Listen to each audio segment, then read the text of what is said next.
Hey, wow. Quite a crowd. Good afternoon, everybody.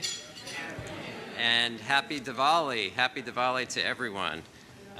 This is an incredible gathering. We are so delighted to welcome all of you here, from our State Department employees that are here, members of our diaspora groups, and so many friends and colleagues. And it's amazing to see everyone here. And everyone looks pretty good too, so that's great.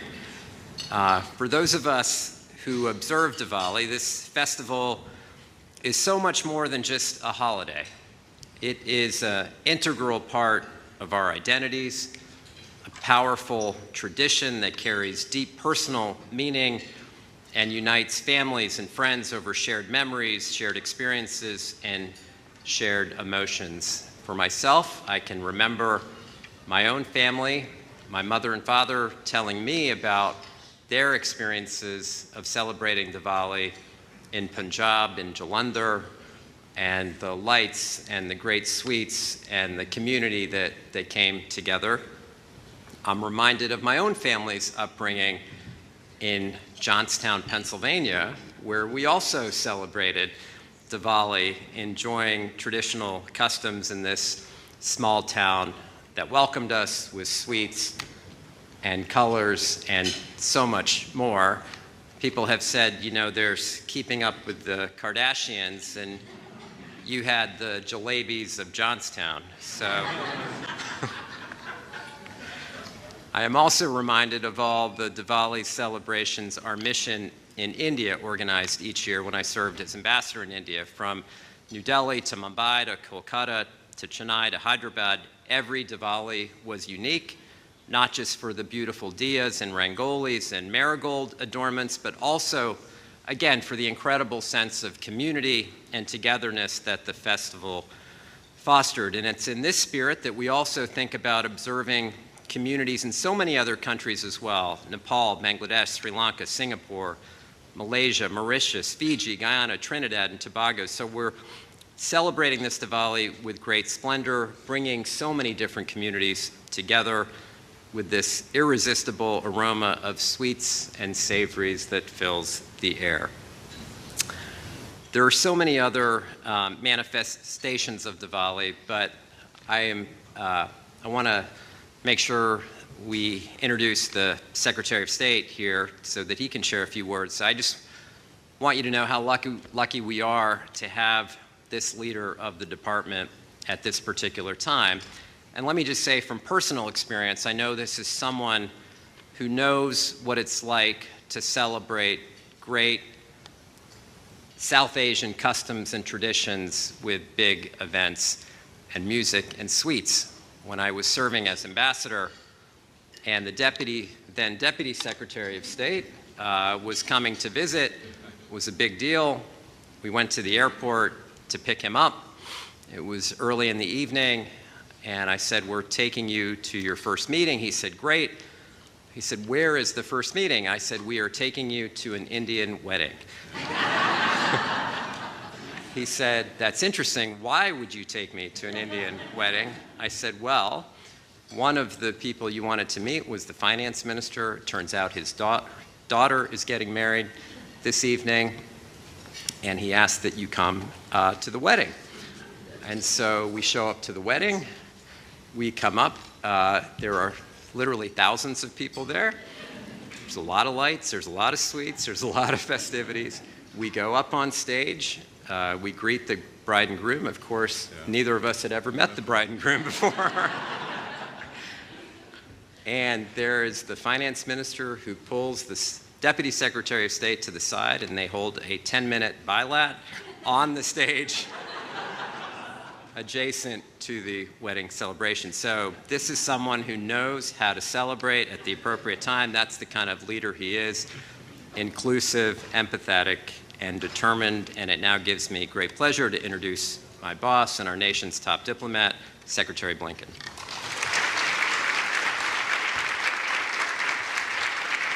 Thank you. Thank you. Good evening. Good evening. And welcome to the State Department. Look, first of all, Following Rich Verma at a Diwali celebration is a little bit like coming on stage after Taylor Swift. So I know what I'm getting into. And I have the most powerful memories of what Rich just described. Going to that wedding, I came home and I described the whole scene and wedding to my wife, and she said to me, "I want a do-over."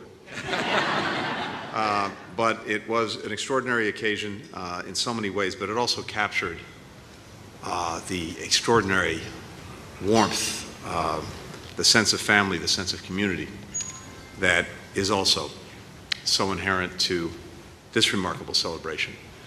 But to my friend and colleague, the Deputy Secretary, Undersecretary Zaya, who's here with us, Assistant Secretary Liu, the entire team at our Bureau of South and Central Asian Affairs, the South Asian American Employee Association.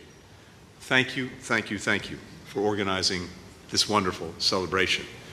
And indeed, the various senses are now really being implicated in this, and I'm anxious to finish this and get to that. But to all our guests from across the federal government, Congress, the diplomatic corps, Ambassador Quatra, who's here, civil society, the private sector, welcome. And to Georgetown University's Studio Rangoli, the musical group, we're looking very much forward to hearing from you. So it was 10 years ago that Secretary John Kerry hosted the first Diwali reception here at the State Department. A decade later, here we are. This annual gathering has become really a time-honored tradition, and one that I'm very proud and pleased to continue. This year, more than 1 billion Hindus, Buddhists, Jains, and Sikhs around the world are celebrating Diwali, decorating homes in the vibrant patterns of Rangoli, hanging garlands of flowers, lighting diyas, and with Diwali falling on October 31st this year, I understand that there's some people in the United States who've even been throwing Diwaliween parties. And if time permits, we'll get to one of those. Now, you know this better than I do, but Diwali holds different meanings and practices for different communities. But the Bengali poet Tagore perhaps captured the spirit of the holiday best when he wrote, and I quote, that faith is the bird that feels the light when the dawn is still dark. At its core, Diwali is about the idea that light will push back against darkness, that compassion, curiosity can overcome ignorance, that each of us has an obligation to care for the other. I can't think of a more powerful lesson to take to heart in this time for our world than that. It's also a reminder of the many ways South Asian culture and Americans of South Asian descent have enriched our nation, from the novels of Jhumpa Lahiri to the fashion designs of Prabal Gurung. The United States derives so much strength from this diversity, including truly remarkable public servants. I can think of one offhand, the Vice President of the United States, Kamala Harris, World Bank President Ajay Banga, our very own Deputy Secretary of State, Rich Verma. So, as we celebrate Diwali, may we continue to reach for that light when the dawn is dark. May we keep working to shape a world a little bit more peaceful, a little bit more prosperous, and do it together.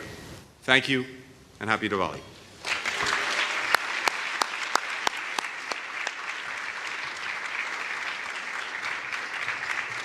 So thank you so much, Secretary Blinken. As you mentioned, it's inspiring to see Diwali and other South Asian holidays become part of our State Department culture. And a significant reason for that is the amazing work by the South Asian American Employee Association, sharing our culture and traditions with the wider department. And so thank you to everyone who helped organize this, Shireen Singh and so many others from my office and the Employee Association. We're really, really grateful. But now we are very fortunate to hear the musical stylings of Georgetown University's Studio Rangila. We are so excited and grateful that you would be here to perform for us. They are enormously talented. And so without further ado, Studio Rangila.